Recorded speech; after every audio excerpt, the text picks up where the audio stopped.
Good evening, everyone. We are very pleased to welcome you all to the second event of Questions in Quarantine. I don't know if you came with somebody or without. If you're watching alone or with roommates or family, you're all most welcome to this talk. I also hope that everyone understands me and can hear me. I don't know, and yeah, we have to trust in the technical capabilities of Zoom and other applications. So let's hope it all works. My name is Steven. I'm your moderator of tonight, and I'm from Delft, Netherlands. And this is the second event of Questions in Quarantine. So what's our goal with these events? These events challenge students to think about the bigger questions about life and faith. During the events, speakers try to give an answer to these questions, but we really want to interact with you as an audience. So therefore, we set up a Slido. You have seen the code for the Slido already at the beginning screen. So that was hashtag QIQ. And in Slido, we can make polls and questions for the audience. And you can also add questions for the speaker later on. And you can also upvote those questions. So if you think that's a really good question, just give it an upvote. And maybe I will ask that question. And in that way, we can all make it a kind of interactive session. So we are going to try this with a test question. And that question is, what's the first thing you are going to do after the Corona quarantine? So if I'm correct, I'm also going to check it. This question pops up in the polls.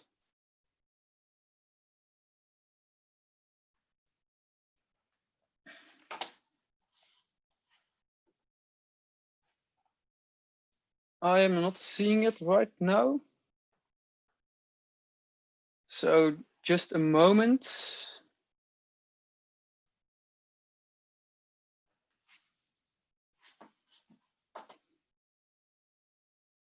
Oh, it works. Then I don't see it. I see it. This is a technical side, so this will be maybe more often. So what's the first thing you're going to do after the Corona quarantine? Go hang some friends, go for a haircut, go to a festival, go on a holiday, and go to the bar. So for me, that's definitely go for a haircut. But I'm interested, what are you going to do?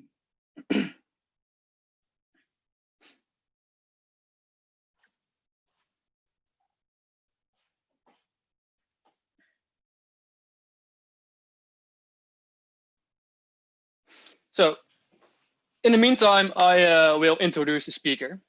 Our speaker of tonight is Michael Olds. Michael is a Christian speaker and writer based in England.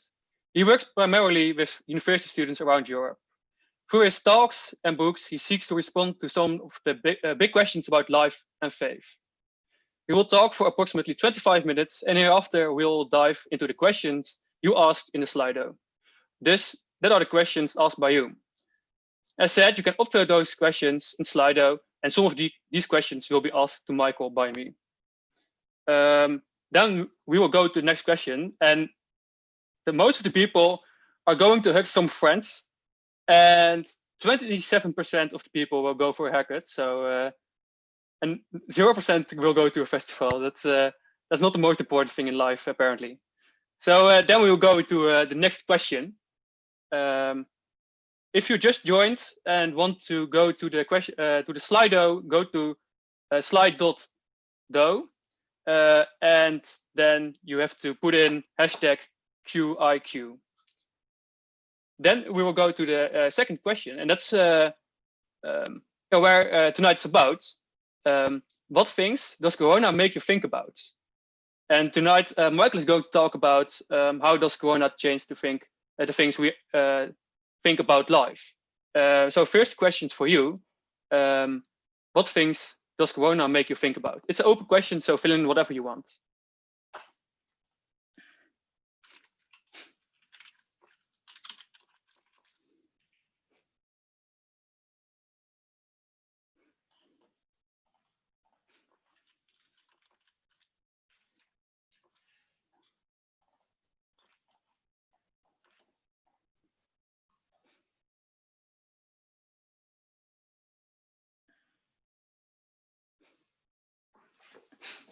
Then I'll give you some time to add a response.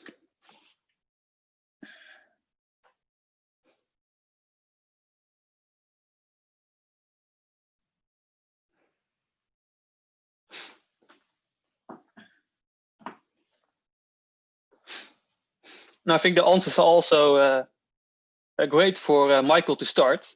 So I think I'm giving the floor to Michael, and yeah, I'm really interested in what you're going to talk about.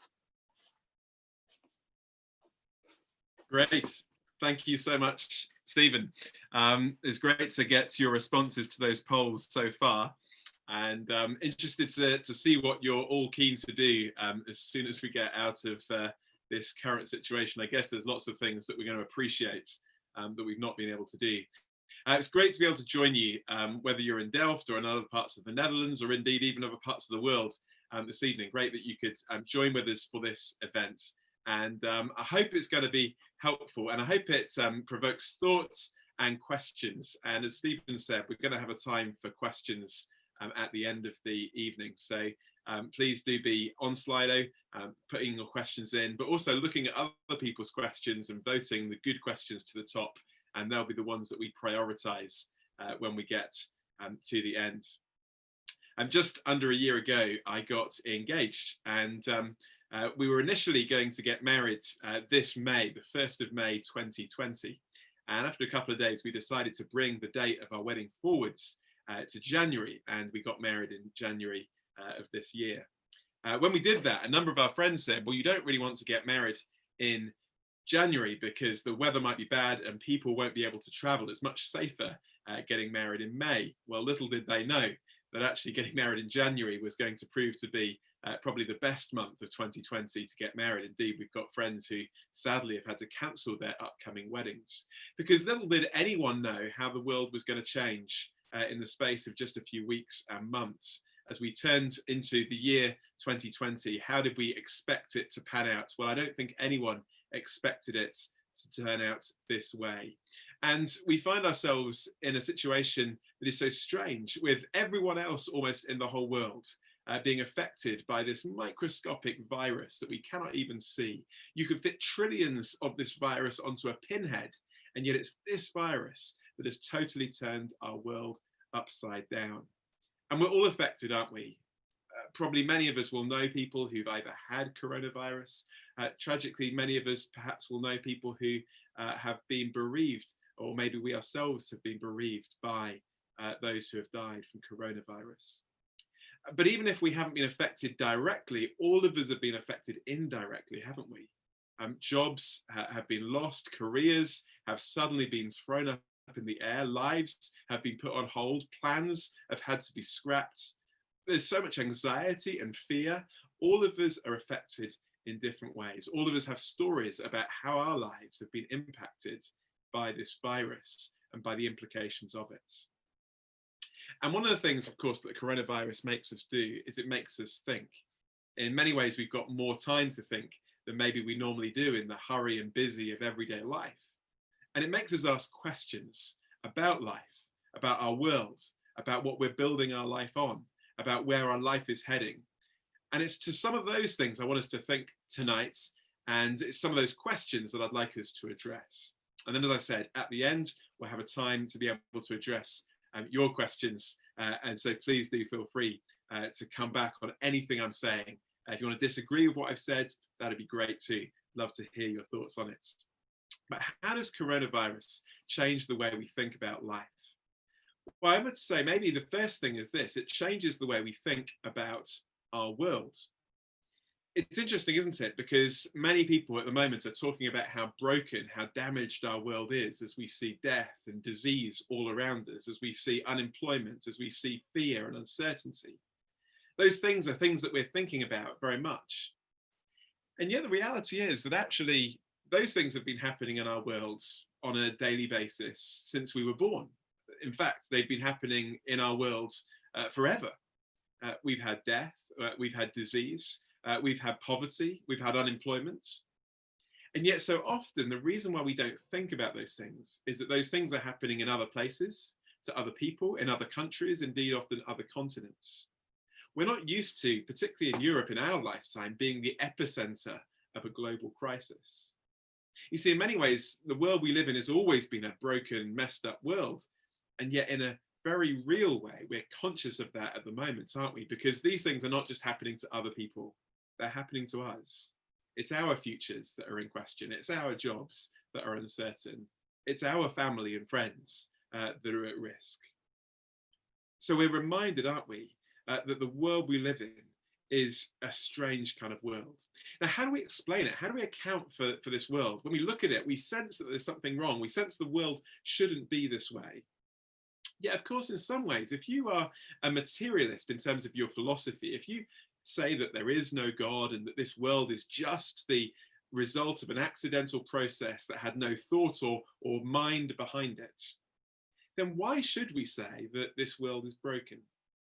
Why should we say that this world is not the way it should be? In many ways, what we should say is, well, this world is just what we should expect.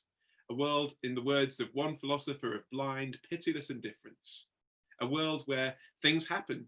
Some people get lucky, some people get hurt. Ultimately, we're in a world where the strong survive and the weak don't, and surely coronavirus is just a good example of that happening.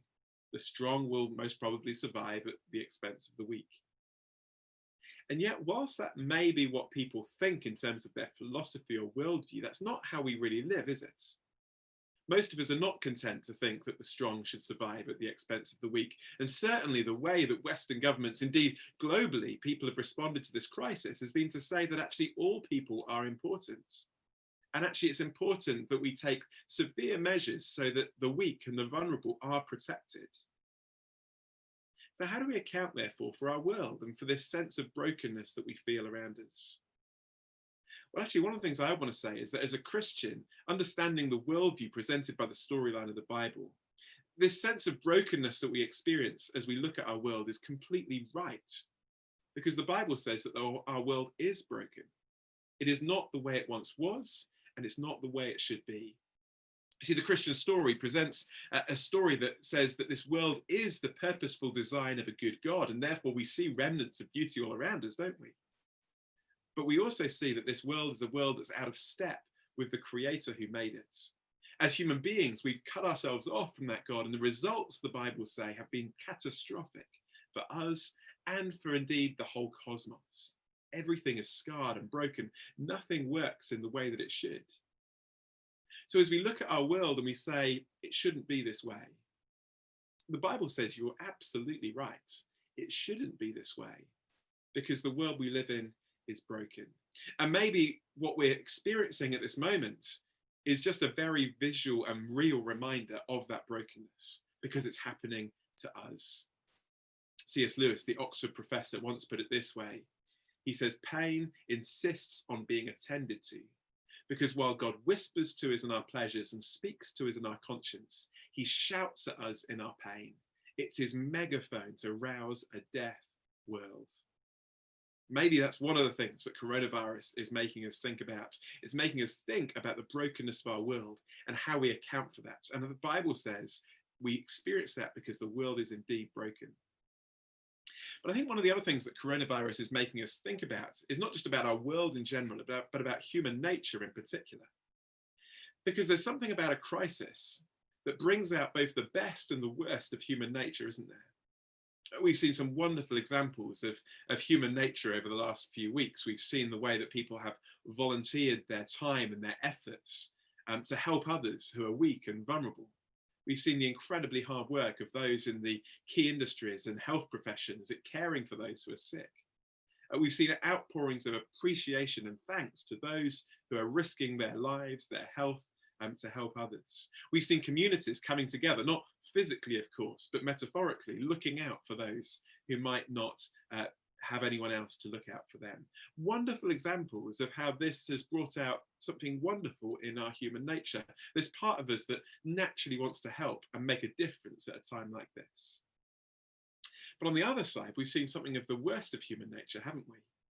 Seen how people can selfishly stockpile essential provisions so that other people don't have the essential things that they need. We've seen apparently a rise in domestic violence as people are locked down into homes, often in difficult and painful situations with no means of escape. Someone said that there's not only going to be a baby boom at the end of this year, but probably a divorce boom as well, as people realize the implications of what it is to be locked into painful and difficult family situations. So we see in human nature something wonderful and something terrible. Now, again, how do we account for that? Why is it that as humanity, we can be capable of such wonderful goodness and such despicable evil? Well, again, the Christian faith accounts for that by saying that just as the world we live in is not the way it should be, humanity, you and me included, are not the way that we should be. Because we're created in the image of God, we have value and dignity. That's why all people matter. Whatever age we are, whatever contribution we can make to society, we all matter and are worthy of dignity and respect. But equally, because we've cut ourselves off from God and lived our lives in independence from him, none of us are the people we should be. There's this destructive part of our human nature that so often goes the wrong way, naturally does the wrong thing. And so it's not just that we can neatly split the world into the people who are good and the people who are bad, but the reality is we can split our heart as well, can't we?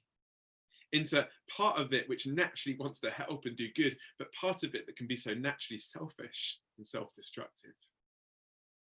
And again, while the Christian faith accounts for that, it also does more than just account for it. It wonderfully offers a solution in the face of it. See, Christianity, unlike so many philosophies and religions, isn't just a moral code about how we can live a better life, but ultimately it's a story of rescue, of freedom, of transformation. It's a story of how God, in Jesus, provides the ability for us not only to just be forgiven for the failures and the wrong that we find in our own hearts, but also to be set free, to be transformed, to be enabled to live the kind of life that we were meant to live, making a difference for good in the world. And all of that, the Christian faith says, is rooted in the events that we thought about just over a week ago on an Easter weekend. The events of Jesus' life and death, and in particular, his resurrection. In Jesus, we find this solution to the problems of human nature and an offer of transformation that rather than being part of the problem, we might be able to become part of the solution. But then thirdly, I want to say coronavirus doesn't just make us think about our world and about human nature, about who we are and within it, but it does make us think about what we're building our lives on as well, doesn't it? It makes us think about the foundation of our identities. And the reason why it does that is because many of the things that are so valuable to our lives, so important to our lives, have been stripped away over the last few weeks. Suddenly we're cut off from people that might be really important, friends and family. We're not able to do the things that we normally do, hobbies. People are cut off from jobs, careers. Plans for the future are suddenly uncertain. We've not even got sport to watch. I mean, I often think it would be so much easier if at least we could have football to watch, but we don't even have that. What do we have left when all of these areas of our life are stripped away? Well, it's a very sobering question, isn't it? Because maybe for some of us, we realize that there isn't much left when we strip those things away. Now, don't mishear me at this point. I'm not saying that these things are unimportant. Our relationships are important, and the Bible affirms that. We're made for human relationships. Our work and our job is important. That's part of God's design for humanity. That's why it's so hard when we have nothing to do. We realize that actually we love having a sense of purpose and meaning. Christianity doesn't undermine or distract from those things, but what I would say it does is this. It can provide a foundation to our lives that can remain even when those other things are stripped away. See, the reality is, coronavirus or not, all of these things that are so important to us will at some point be taken away from us.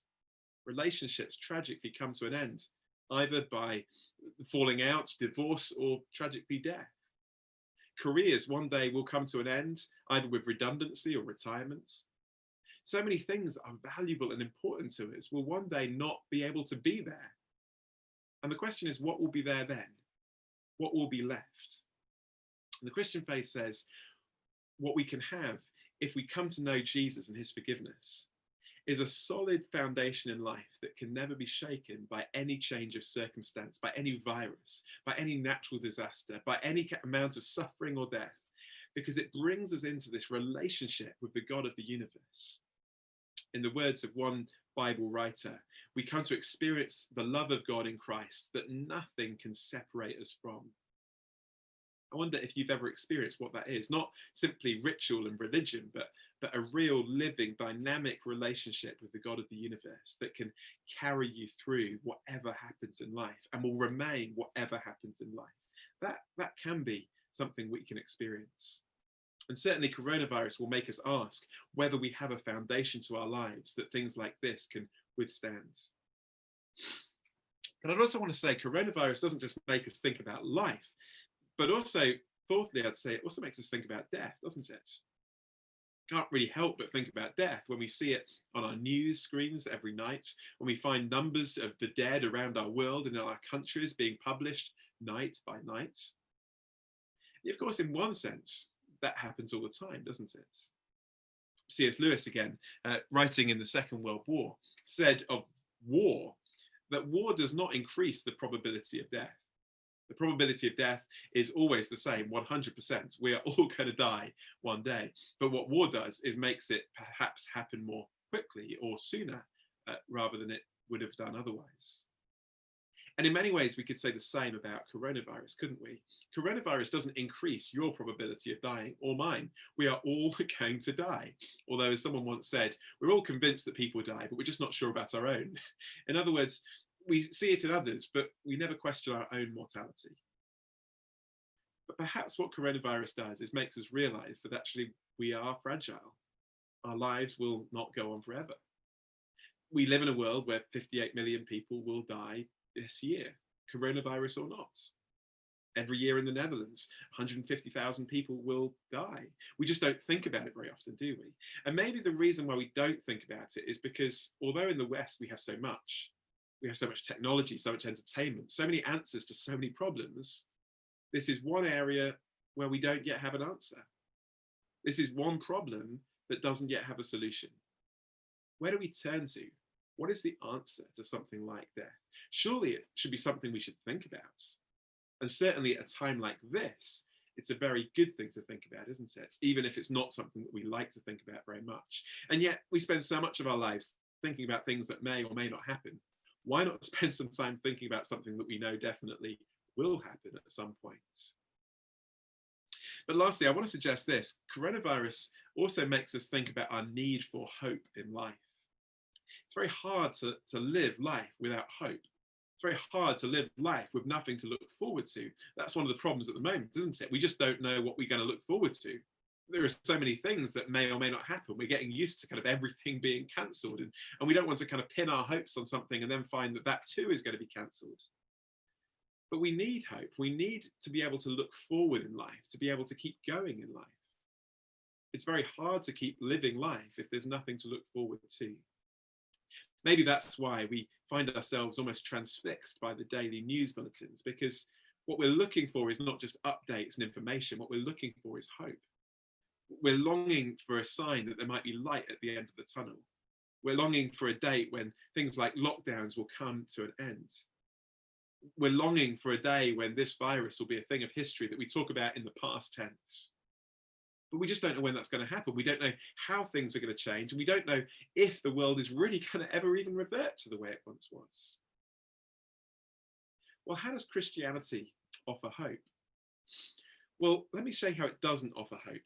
It doesn't necessarily say that if you become a Christian and trust in Jesus, you'll be immune to the virus. Christians will get this virus like other people will do. It doesn't necessarily say that if you're a Christian and you get the virus, you'll be healed of it. There will be Christians, tragically, who die of this virus, just like other people do. But I would say the Christian hope is not less than those things, but in a sense, you could say it's actually more than those things. There's a cartoon I saw in a newspaper recently, and it was a little picture of God looking down on planet Earth, obviously in the context of what is happening at the moment. And an angel standing next to God was looking at the scene, and then the angel turns to God and says, "Have you tried turning the whole thing off and turning it back on again?" Kind of made me laugh, because that's what we do when things go wrong. It's what I do with my computer or my phone when it stops working. And in a sense, we kind of think, well, can't we just do that with the world, turn the whole thing off and turn it back on again, make it go back to normal? But what kind of normal should it go back to? Was the world normal a few months ago? Or maybe it was for us, but it wasn't for millions of people who were dying of preventable diseases. It wasn't for millions of people who were on the poverty line. What kind of normal do we want to go back to? Actually, what I'd say is that the Christian faith offers a bigger hope than simply putting the world back to the way it was 6 months ago. The Christian hope is that actually this world will one day be transformed beyond recognition into something we have never even experienced. You see, the Christian hope is rooted on this claim of Jesus' resurrection. And the idea is that not simply that we might float off to some cloud called heaven and play a harp and go to choir practice, but the Christian hope is this idea of everything, the physical cosmos and we ourselves being transformed and renewed. It's not just a spiritual hope, but it's a physical hope. It's a hope that one day this world can be transformed. In the words of Tolkien in The Lord of the Rings, it's the hope that one day everything sad might come untrue. Now you might say, well, that all sounds wonderful, but isn't that just wishful thinking? Isn't that just nice? Isn't that just a coping mechanism? Well, that's a very good objection to make. And actually, that's an objection we've anticipated because tomorrow night, we're going to be thinking about that in more detail. So I don't want to go into answering that question, but let me just say, the Christian hope is not too good to be true, but it is good because it is true. And it's based on this historical claim of Jesus' resurrection. So if you've got questions about the truth claims behind the things that we're looking at tonight, then do come back at the same time tomorrow, because we're going to look at why we can know this is not just wishful thinking. This is indeed objectively and historically true. But before I finish, can I just suggest one other thing? And that is, this hope is not just a hope that we can have in the future, but it's a hope that can make a difference to our lives today. As I said, all of us need hope to be able to keep living our lives. All of us need to have a sense of what the future is going to hold for us. But let me give you two examples. The first example happened quite a long time ago, in the first few centuries of the growth of the Christian church. A social historian called Rodney Stark has written an academic work called The Rise of Christianity, and he's documenting how the Christian faith spread across the Roman Empire over the first few hundred years after the life, the death and resurrection of Christ. And one of the things he notes is that the Christian faith grew massively at times of plague and pestilence. The coronavirus in many ways pales into insignificance compared to the devastation that some of these pandemics brought upon cities in the Roman Empire. Up to a third of the population of some of the cities was wiped out by this disease. And yet the Christian faith grew in terms of numbers. Now, why did that happen? Well, what Rodney Stark says is this. He says, Christians, unlike so many other people in the population, and this was documented by even the Roman Emperor Julian himself, Christians stayed put and cared for the sick and those who were dying. And because they cared for the sick and the dying, the sick and the dying were actually much more likely to survive the virus, the disease, than others were. And so Christians often survived more than people who weren't. But they didn't just care for other Christians, they cared for people who were not Christians. And of course, many of them then became Christians because they saw this very visible sign of self-sacrificial love by these Christians who risked their lives to care for them. Now, what Rodney Stark says is this: why did Christians do that? Was it because they somehow were braver than other people and willing to risk their lives in this way? He says, no, they were not more brave. They, like everyone else, were just being consistent with their belief system. See, if your belief system really has no place for life beyond death, if reality is really rooted and grounded in what we experience now, you will do anything you can to save your own life, even at the risk of infecting others, as so many did. But if your worldview and your belief says that the best is yet to come, that death is not the end, and you have a sure and certain hope of what is to come, then actually you may be willing to risk even your life, because you know you're not risking the greatest thing at all. You know that your life is secure in Jesus. And so they did, and it made all the difference. See, this hope is not pie in the sky. It's not just make-believe wishful thinking. It's something that can really make a difference, a real difference to people's lives and a difference to our lives today. Now it's almost time to go to your questions, but let me just say before I finish, I wonder how you might be thinking about what I've said tonight. We'd love to hear your questions in a moment, and I hope that you're writing them down. But let me just suggest there might be three responses that you might be making, or one of three responses. You might be rejecting this and saying, I don't believe it. I'm not sure this is true. I don't think this really accounts for the reality I experience. And if that's what you're thinking, we're just really glad that you've engaged with what's going on tonight. And thank you for sticking around and not going off to Facebook and doing something else. But if that is what you're thinking, can I just challenge you? Firstly, if you're going to reject the Christian answer to these questions that our current world situation raises, how will you account for the experience of the brokenness of our world, for the value of human nature, for the foundation of our lives, and so forth? Where will you turn for hope? What will you build your lives on that nothing like this could shake? And ultimately, what will you make of Jesus, who stands at the heart of the Christian faith? And why not take some time at least to look into the basis to all of these claims, which is the life, death, and resurrection of Christ? We'd love to send you a copy of this book, Uncover, but we can send it to you in Dutch, not just English, and we'll tell you how you can do that in just a moment. Why not take some time to read through one of those accounts during this time of lockdown? You've got maybe more time than normal. It would take you maybe a couple of hours to go through it, but it'd be a really good thing to do. Maybe there's others though, and you're saying, well, actually, I don't want to reject this, but I really want to rethink how I look at the world. Maybe I need to rethink my view of Christianity.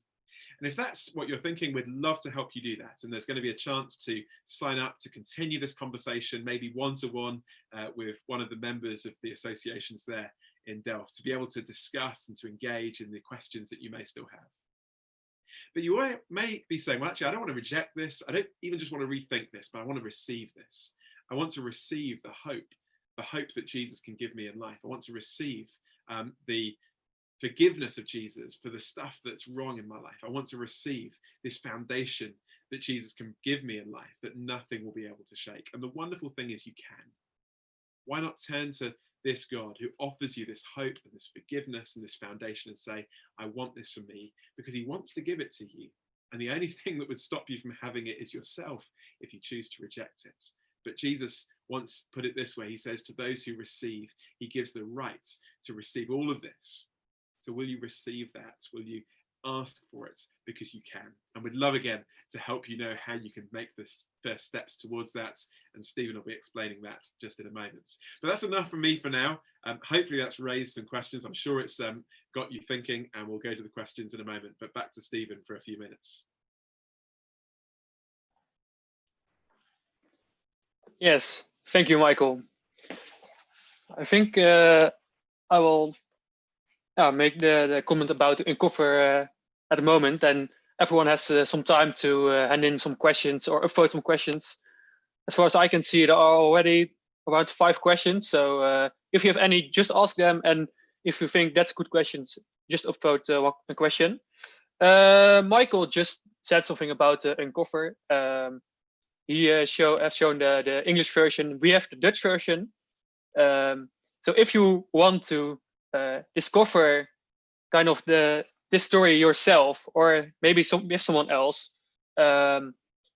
there's shared Google Forms, both in the YouTube and in the Zoom chat, so you can all see it. And there are in this form there are 3 things: feedback.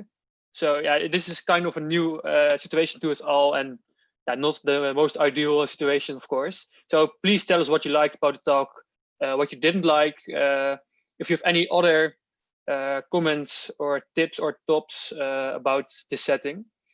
Also, if you want us to send you a copy of the Uncover book, let us know via the form, and then you get this Uncover sent to you by home by mail.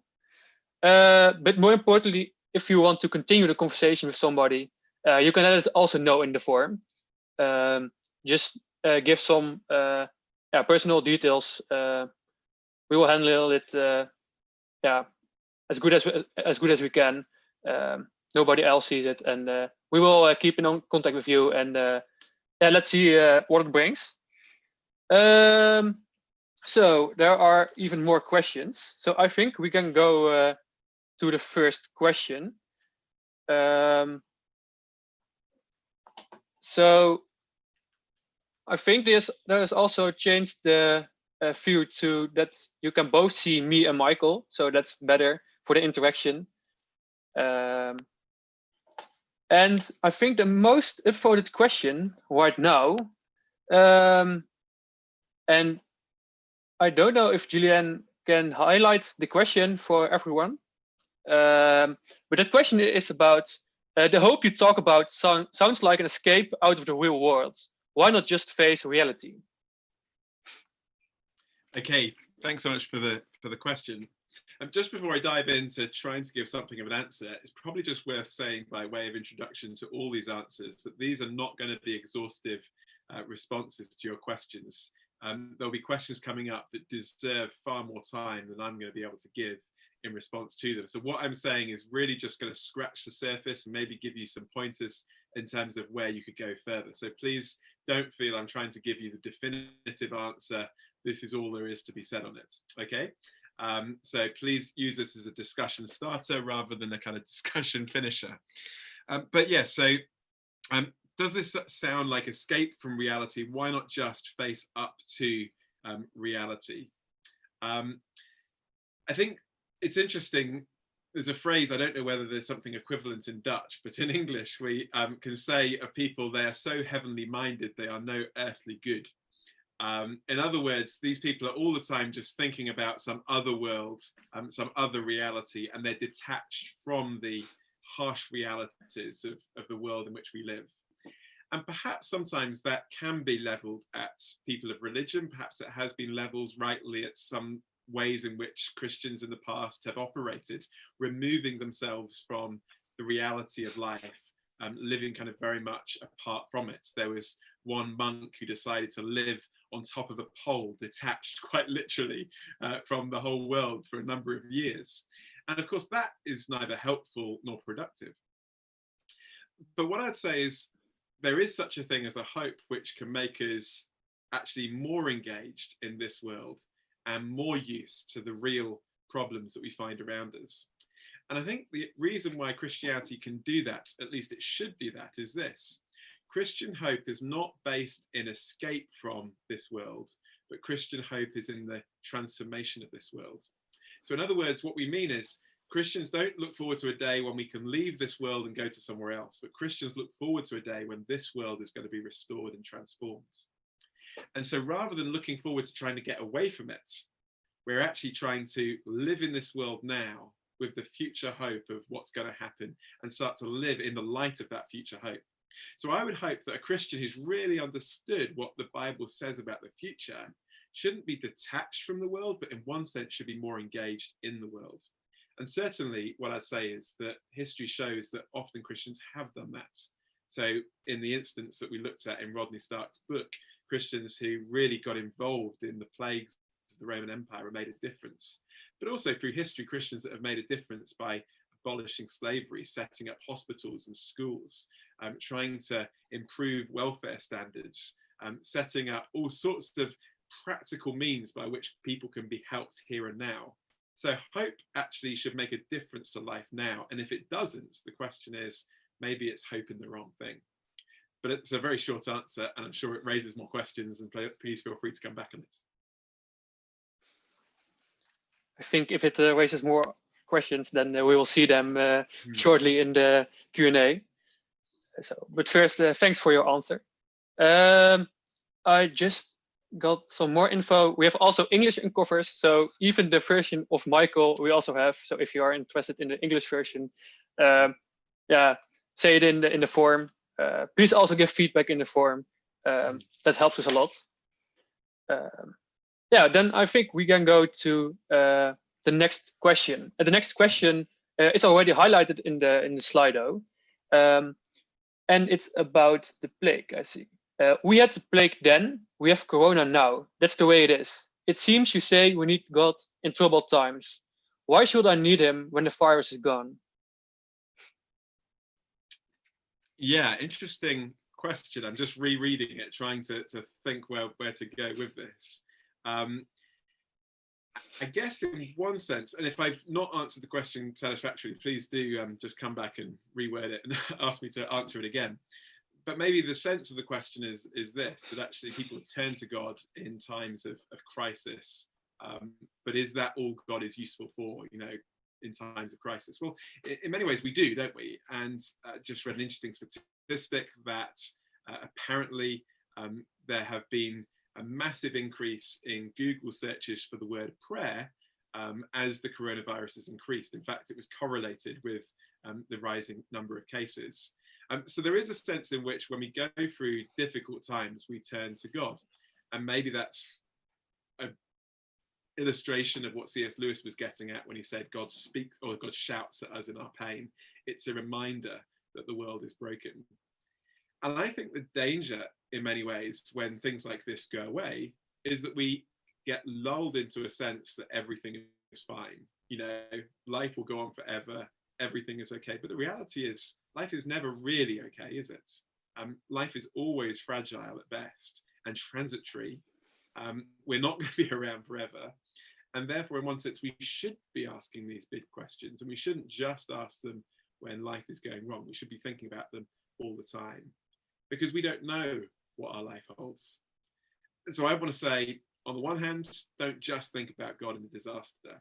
But at the same time, I'd say the Christian faith does give us a foundation to life that can withstand things like this. And it does give us resources which help us to go through difficult times. And the reality is, whatever happens in life, there will be difficult times that we will face. The question is, how will we face it? What resources will we have? What philosophical system will help us make sense of it? We've all got to have that. Last thing I'd say very quickly is just, the Christian faith isn't just a coping mechanism, though. It's a wonderful invitation to a relationship with God. So it makes the hard times more bearable. But I also want to say it makes the good times even more enjoyable, because I live it in relationship with the God who made me.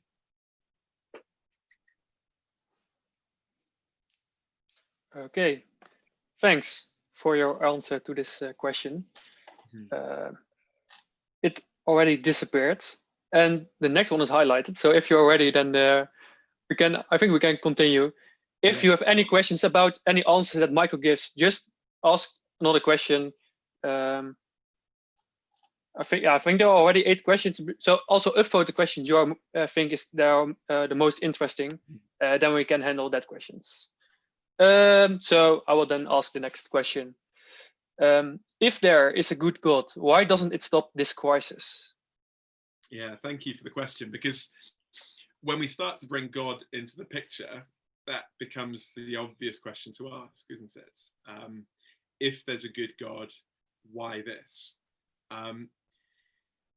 Now, in many ways, as I said at the beginning, getting rid of God wouldn't get rid of the problem, because if there is no God, how do we account for this sense of brokenness? How do we account for human value? How do we account for the sense that the world shouldn't be this way? It's very difficult to do that from an atheistic worldview. So don't think that getting rid of God gets rid of the problem. But of course, if there is a God, it raises questions like why? And in some senses, we do not know.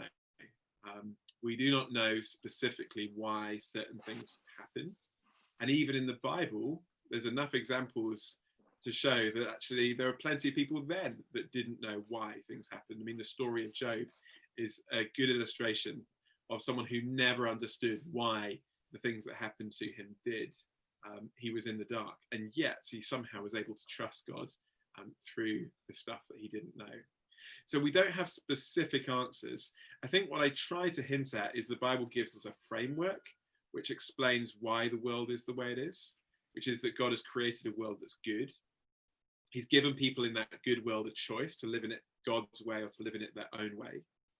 The Bible says that people have actually turned away from the God who made it, and the consequences of that have been catastrophic, not just for us and our relationships. We see how human brokenness plays out in all sorts of ways. But also it has implications for our world, because according to the Bible, we are integrally connected to the world in which we live. And so our fate is connected to the world's fate somehow. So when things went wrong for us, the Bible says that things also went wrong for the cosmos. Now, wonderfully, the Bible also says that the hope of humanity is also connected to the hope of the creation as well. The whole creation is longing to be set free, according to one Bible writer. So it gives us a framework. The world we live in is not the way it once was. The world we live in is not the way it one day will be. And in the midst of that, we see brokenness and pain all around us. And whilst I wouldn't want to say that God sends or causes these things deliberately, obviously, in a sense, he allows this to happen for a time. And there are some people who do want to go beyond that and say, God is sending this as an act of judgment. And whilst that happens sometimes in the Bible, think of the story of Exodus and how God did that through the plagues in Egypt. We also need to say we can't say that always happens, and we shouldn't assume that every time something happens, God is standing behind this, causing this to happen. And I think we should therefore see that God is a God of compassion. When Jesus saw death up close and personal in the death of his friend Lazarus, his response was to weep, an act of compassion at the brokenness that he sees in the world. And so I think God is grieved at the state of our world. And the wonderful thing is there is hope that it won't always be this way, according to the Christian story. Lots more that could be said, but you may want to come back on that with future questions. Okay, thanks for your answer, Michael. And I'm glad I don't have to pick the answer myself, because I have too many screens, so that's really helpful. We have a kind of a team behind this. And they are picking the answer, actually. So how could the resurrection of Jesus Christ give me hope nowadays? How does that work? So I will repeat it one more time. How could the resurrection of Jesus Christ give me hope nowadays? How does that work? Michael? Yeah, in one sense, it just sounds really bizarre, doesn't it? You're appealing to a religious story from 2,000 years ago to give hope in the reality and mess of the world in which we live in 2020. How does that work? Great question.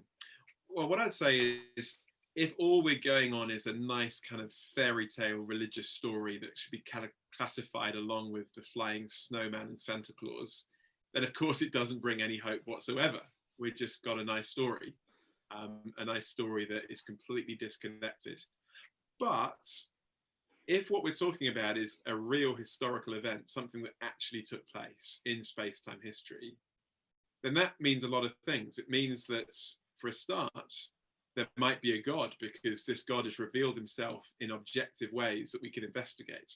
It might mean that death is not the end, because here is someone who has gone beyond death and come back from the other side and can tell us what lies beyond. And it might give us an indication about how we can find hope in the face of death, because here is someone who has the power over death, the ability to conquer it. Jesus wasn't just resuscitated, coming back to die again. He defeated it. He was resurrected from the dead, not to die again. So if Jesus rose from the dead, it would change so many things and so many ways that we look at our world. But of course, the big question that we might want to ask is, how do we know that that actually happened? Now, that's something I want us to look at more detail tomorrow night, because that's a really big question that we don't have loads of time to go into now.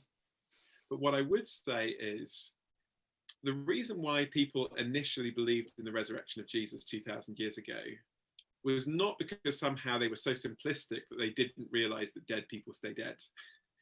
They knew, despite their less scientific knowledge than we have, that dead people stay dead.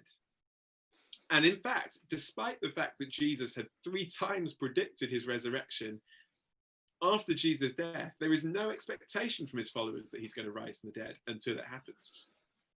Because this was just not part of their worldview. It wasn't part of their expectation about what was possible, what was likely. Just as if we're a secular materialist in the 21st century, it's not part of what we think could happen. But these people came to a strong conviction that it had happened, such a strong conviction that they were willing to go and die for that belief, a belief that consequently they would have known wasn't true if they were just making the story up. And so we have to ask the question, what was it that actually happened? So to change their lives and convictions, and to so change the fabric and structure of Roman society within a couple of decades. Something significant did happen, and it turned the world upside down. And actually, it's been turning the world upside down ever since. The question is, did it happen? If it didn't, it's got no relevance to life today. We don't need to think about it. If it did, it has massive implications. But as I say, we'll think about it more tomorrow night. Thanks for your answer, Michael. I think also this question kind kind of is answered also by the uncover we talked earlier about. So how does the resurrection of Christ gives us hope? I think it's not exactly a question, but it's something it's handled also over there. But also, if you want to talk about that with me or other people in Delft, or maybe somewhere else, because I think there are all people from all over the Netherlands, fill in the form that we have sent. Also give feedback. Yeah, we really like to get feedback to improve also for tomorrow night. But there will be more events. So also, if you think these events are interesting or you want to know more, also go to these events. Then I will just go to the next question. I think your answers are really great. So let's continue. Why turn to Christianity in this crisis as opposed to other faiths? Great, thanks for the question. Yeah, so what can Christianity offer me in comparison with other worldviews or other beliefs? Again, this is one of those questions where we need a lot longer than 2 minutes to really unpack it. I guess there's different ways you could look at this. We said in the talk that coronavirus makes us think about different aspects of life. So how do we account for the world in which we live? Or how do we account for human value? Or how do we explain human nature? Or where do we turn to find hope? And in many ways, what we could do is we could say, okay, well, in response to these issues and questions, how do different philosophies or religions or worldviews explain and account for those things? And in many ways, what you could do is you could put them all side by side and say, well, what do you think is the best explanation? What do you think makes the most sense of these things? And one of the things that I find attractive about the Christian faith is I do think, whilst it's not exhaustive in all the answers it gives us, it is sufficient in terms of it's the most helpful explanation, in my opinion, of what I see around us. So, for instance, how do we account for the brokenness of our world? Well, we've already said a materialistic worldview struggles to explain why we have this sense of brokenness all around us. And therefore, you know, it doesn't really explain our emotions as we look at suffering and pain and disease. An Islamic worldview would say, well, everything is the direct caused will of Allah. So we do not question what happens. Allah stands behind all events, good and evil, in the same way. But again, I struggle with that view because it makes me think, well, what kind of God does that represent if Allah is behind evil and death in just the way he's behind everything else? And why do I feel I should question these things? And can I even question these things if that is the case? If I was to take a Buddhist view or a view of many Eastern religions, I might say, well, suffering and pain is just an illusion. We need to escape the reality of this physical world. We need to escape from it. And yet I see so much goodness and beauty around us in the physical world. And I think, do I want to escape all of that too? Yes, when I see darkness and pain and death, yes, I want to escape that. But do I want to escape all of this world? What I long for is not escape from this world, but the change of this world, the transformation of this world. And so in many ways, I'd say the Christian faith does help me to account for the goodness and yet the brokenness that I see in the world in which we live. Another way of coming to it, though, and there's so much more we could say on this, is to say, on what ground or what basis does a religion offer hope? Is there any way in which we can know that it's true? The difficulty so often with religions is there's no objective way that we can verify or investigate the truth claims because they are unverifiable. They are not things that we can historically really check out. We can take it or we can leave it. We can like it or we don't like it. I think one of the differences I'd say with the Christian faith is it opens itself up for investigation. It makes this really huge, unique and objective claim that Jesus not only lived and died, all religious leaders did that, but also rose from the dead. If that is true, that sets Jesus apart as not just someone who has an answer to death, but is the answer to death. But it opens itself up for investigation, as we'll look at tomorrow night, historical investigation. You know, how do you know whether Buddha was enlightened? Very hard to investigate. How do you know whether Muhammad really received the word of God in the cave, as we now have it in the Quran? It's very hard to investigate. How do we know whether Jesus rose from the dead? Well, actually, we can start to investigate the historical claim, the implications and the effects it had upon the world. And that's what we'll look at tomorrow. think you have given many reasons to come back tomorrow and also join that talk.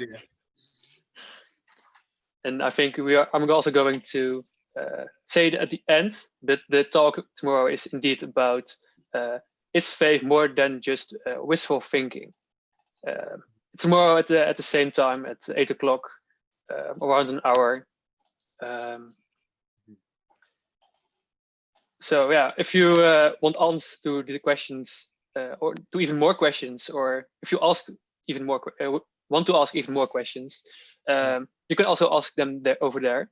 We'll go to our last question. So I will give you a few seconds to upvote the most interesting one, and then I will ask that question. I think the question we just had was also kind of a good one. Why not just go to another faith? And I think a lot of, also if you are going to talk with a lot of people, then you really get also if you're going to talk with Christians even, they've also they just think about it, and eventually they've chosen for one or another. And why is that? So I think also maybe your friends that invited you, they can maybe give some answers to that. Then I see there are two questions kind of really upvoted. So I will go for the mostly upvoted question. Israel means argue with God. Muslim means one who submits to God. What is the Christian version? Yeah, interesting question. By the way, sorry we haven't been able to answer all the questions, but please do go to the feedback form and sign up, because there's plenty of chance there to be able to continue conversations, to come back. And I'm sure you've probably got questions maybe off the back of the answers to the questions that I've given. By the way, just we're not going to deal with it in great length, but the question that also got highly voted and just got pipped at the post about the plan being behind the coronavirus. There are loads of people who like to say it's happened for this reason or that reason. There'll be plenty of people who stand up and say, as a Christian, I know why God has sent the coronavirus. I think we need to be very careful when people say this has happened for this particular reason. As I said, in the Bible, we often don't know, and therefore we shouldn't assume that we always will. Often the question is not why has this happened, but what are we going to do in response to what has happened? And that maybe is a more helpful question. But anyway, that wasn't the question you asked me.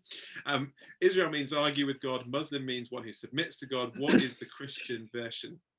It's interesting that the Bible first records people being called Christian in a place called Antioch. That was where the Christian faith had spread to within a few decades of the death and resurrection of Christ. It was a place where many people who were not from a Jewish background had embraced the Christian faith, and a very dynamic church was begun there. And why were they called Christians? Well, obviously the clue's kind of in the name, isn't it? It's Christian. They were called Christians because they were always going on about this person called Christ. And because they were talking about Christ all the time, they were regarded as Christian. Now, in one sense, that wasn't the only name that was given to people who followed Jesus. Interestingly, one of the other names that was given to people who followed Jesus was people of the way. And that was a description we read about in the growth of the early church. These people who were on a journey. The idea that the Christian faith is not a static thing that I come into, but it's a living relationship which takes me out in an adventure of faith with Jesus, which is an interesting way to think about it. And it's also worth saying that Christianity as a religion is a kind of strange concept when you look at how it grew. Christianity grew out of a Jewish worldview. Many of the first believers in Jesus were from a Jewish background. But interestingly, it didn't ever fit the categories of religion in the way that we often think of when we think of other religions. So much so, by the way, that one of the descriptions that was given to Christians in the first couple of centuries was that they were atheist, which may sound really strange. In what sense were these Christians atheist? Well, not because they didn't believe in God, but rather it was this. They didn't fit with traditional forms of religion. They didn't have temples or buildings. They only got those a few hundred years later. They didn't have priests. They didn't have sacrifices. They were very, very different to all religions around. And in that sense, they were called atheists. I just find kind of fun when atheists have a go at me for being a Christian. I say, well, Christians were also atheists once in another kind of sense. But I think that's quite helpful because it means that rather than trying to squeeze Christianity into a mold of religion, what we need to realize is actually what it says about itself. And what it says is that it's not so much about a system or a ritual or a system of rules, but it's about a relationship with a living person, with Jesus Christ. And that's why Christians were called Christians, because they kept talking about Jesus, this person they had a relationship with. It wasn't about a building because they had Jesus, which was better than a building. It wasn't about going to a priest because they had Jesus, who was their mediator to the God who made them. And it wasn't about having continual physical sacrifices because in Jesus' death, they had someone who had been their sacrifice and made means of forgiveness available to them. So yeah, I would say, what is a Christian all about? A Christian is someone who's all about Jesus. And hopefully that's what you'll find as you come to encounter Christians who love Jesus too, that actually what's at the center of their faith is not systems of rules or rituals, a moral code, but a living dynamic relationship that can really make a difference. And that's the Jesus that we want to introduce you to. That's why we say reading Uncover is such a good thing to do, because it gets you face to face, as it were, with this character who split history in two and has turned the world upside down and has been making a difference to civilizations ever since. And it'd be worth saying, like, what do I make of this man? Just from a historical point of view to begin with. But the wonderful thing is we say that it can go beyond history to reality, to our reality, and into a relationship too.